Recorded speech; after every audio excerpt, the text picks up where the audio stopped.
Harusnya itu secara teoritis kalau menuduh itu harusnya melalui, kalau Putu dan jasa palsu ini perkara pidana maka harusnya melalui jalan hukum. Sayangnya yang dari para ini penyerang-penyerang ini itu menyerangnya hanya mempublikasi lewat media. Lewat media disebarkan bahwa inilah gini pembohong, ini dan sebagainya itu. Nah, cara-cara dia itu membuktikan bahwa ini apa sebagai tindak pidana yang dilakukan oleh Pak Jokowi itu bisa. Assalamualaikum warahmatullahi wabarakatuh. Halo teman-teman semua, kita berjumpa kembali di channel Porta Politik. Bagaimana kabarnya teman-teman hari ini? Hari Rabu 25 Juni 2025. Mudah-mudahan selalu dalam keadaan sehat dan selalu diberikan kelancaran dalam melaksanakan aktivitasnya masing-masing. Amin ya rabbal alamin. Hari ini kami akan menyampaikan informasi masih dari kelanjutan kasus tudingan ijazah palsu Jokowi. Irjen Pol Purnawirawan Ariyanto Sutadi sebagai penasihat ahli Kapolri menyampaikan pencerahan mengenai kasus tudingan ijazah palsu Jokowi. Ia merasa bertanggung jawab untuk memberikan penjelasan kepada masyarakat secara luas dari sudut pandang polisi, karena kasus ini dirasa sudah cukup membuat kegaduhan di masyarakat. Kasus ini diawali dengan tuduhan ijazah palsu hingga memframing bahwa polisi tidak dapat menangani kasus tersebut. Namun ia berpendapat bahwa kasus ini bukanlah hal sepele. Kasus ini merupakan benturan orang-orang yang dendam terhadap Jokowi dan melawan simpatisan Jokowi.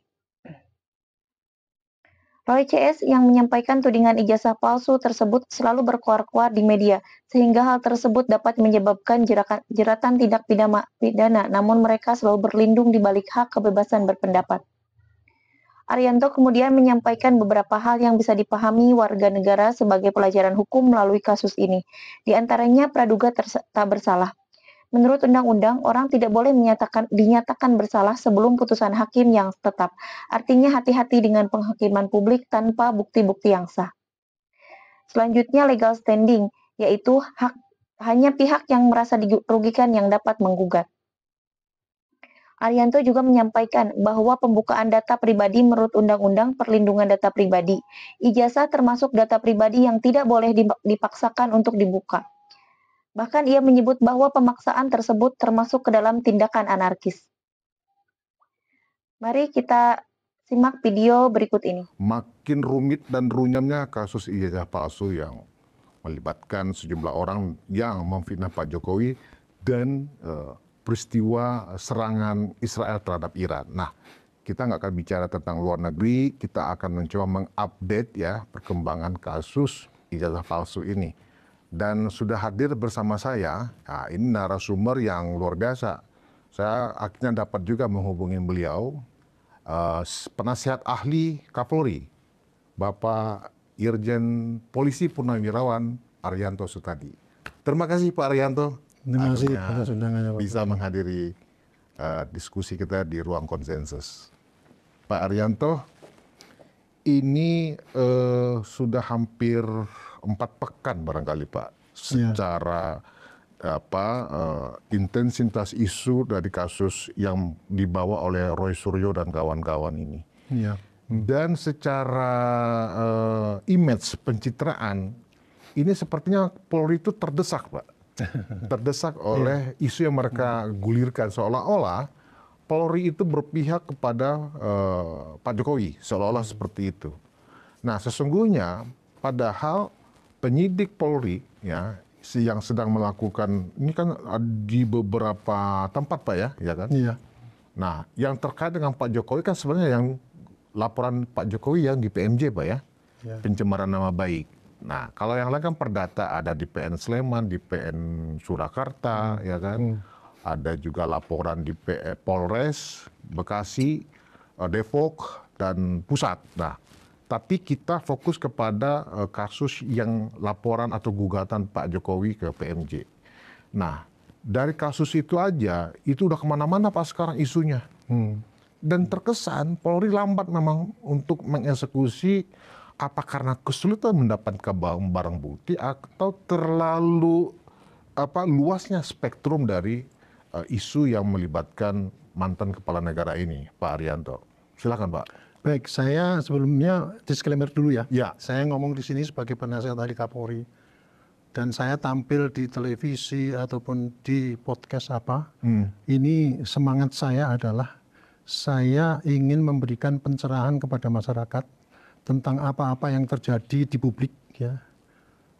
Menurut pandangan daripada polisi. Ya. Seperti tadi kan dikatakan polisi itu tertekan gitu, terdesak dan sebagainya itu. Terpojok, terdesak. Itu kesan di media ya, kan betul. gitu kan. Dalam hal-hal yang seperti itulah maka saya merasa terpanggil untuk tampil dan memberikan penjelasan kepada masyarakat.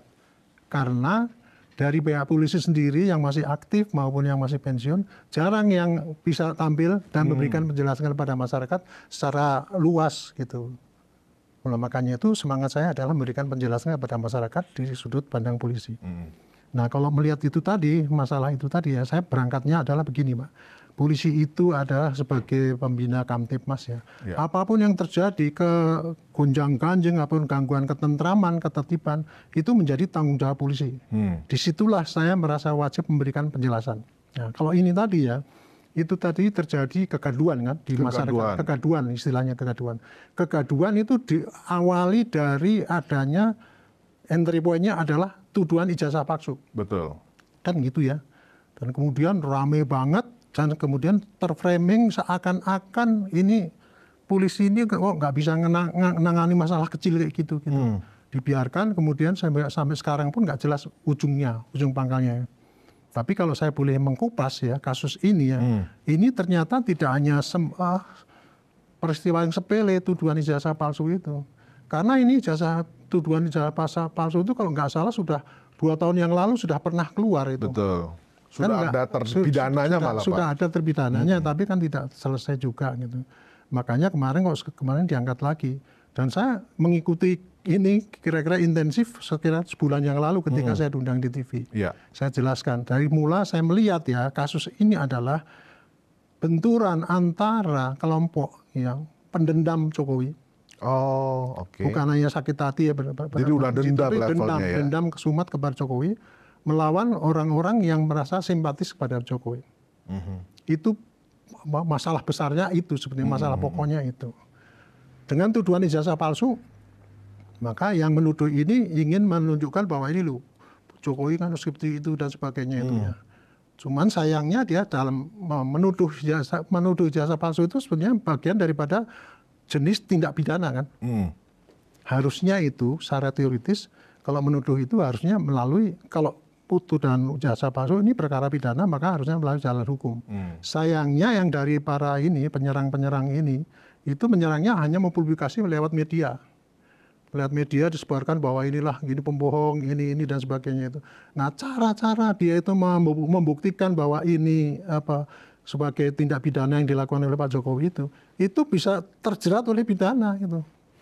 Nah, ini saya tidak tahu apakah mereka tahu apa tidak, tapi mereka kelihatannya nekat bahwa itu hak kebebasan berpendapat kan kayak gitu. Nah, sementara di pihak lain yang merasa pro pada Jokowi, dia menempuh jalur hukum setelah Pak Jokowi itu sendiri menyatakan bahwa saya merasa terhina, terendahkan dan sebagainya, maka akan saya laporkan hal ini. Bukalah laporan itu tadi ya ke Metro itu tadi. Nah, mulai dari situlah maka dari pihak yang pro Jokowi ini mendesak kepada aparat untuk mengumpulkan barang bukti dan kemudian diproses ke persidangan gitu. Kira-kira itu pokok masalah yang terjadi, Pak. Jadi kalau kemudian masalah teknis berikutnya itu sangat banyak sekali yang bisa diceritakan. Kalau masalahnya dimasalahkan begini, sebetulnya jawabannya begini, saya banyak sekali ceritanya. Tetapi sebelum melanjutkan pada itu ya, saya ingin menyampaikan ini. Kemarin saya baru dapat suatu WA yang sangat bagus ini. Jadi apa yang bisa kita pahami sebagai warga negara mengenai pelajaran hukum dan kasus ijazah Jokowi. Nomor 1, praduga tak bersalah ya.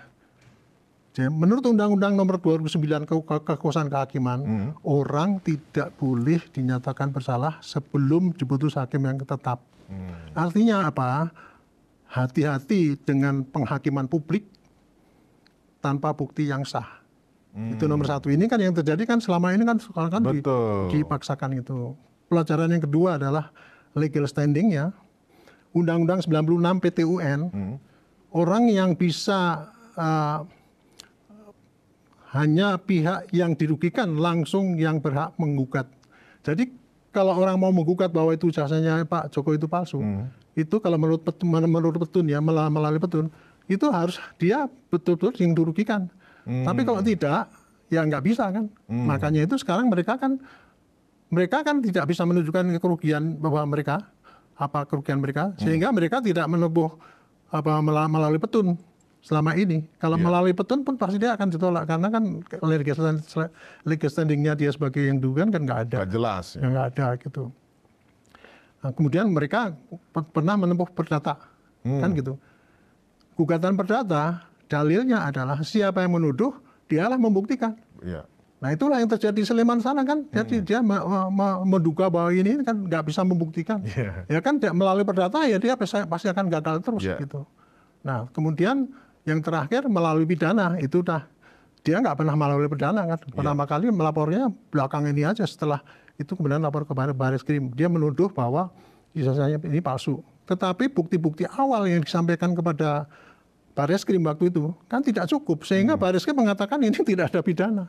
Itu kurang lebih begitu Pak. Satu lagi poin yang saya sampaikan di sini, pembukaan data pribadi itu menurut Undang-Undang Perlindungan Data Pribadi itu termasuk ijazah itu termasuk yang tidak boleh dibuka. Tapi kan mereka memaksa buka. Saya mengatakan ini berlandaskan kepada keterbukaan informasi publik. Dia mendalilkan bahwa itu Pak Jokowi kan pejabat harus boleh dong membuka kayak gitu. Padahal menurut undang-undang ini jelas ijazah itu nggak boleh dipaksakan. Kalau saya mengatakan waktu itu ya, kalau memaksakan orang untuk menunjukkan ijazahnya pribadi itu anarki Pak. Menurut saya itu melanggar hukum. Iya, melanggar hukum. Tidak ada undang-undang yang membolehkan itu gitu. Tapi mereka kan masih terus mendukung menuduh saya malah membela polisi dan sebagainya. Itu yang terjadi yang di lapangan. Maka kita perlu pencerahan pada masyarakat nih apa yang perlu terjadi gitu. Ya. Nah teman-teman, demikian video yang dapat kami sampaikan pada perjumpaan kita kali ini. Mudah-mudahan kita dapat mengambil hikmah dan pelajaran dari kasus ini.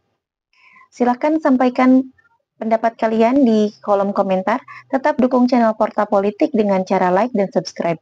Terima kasih atas perhatian teman-teman semua dan sampai jumpa. Wassalamualaikum warahmatullahi wabarakatuh.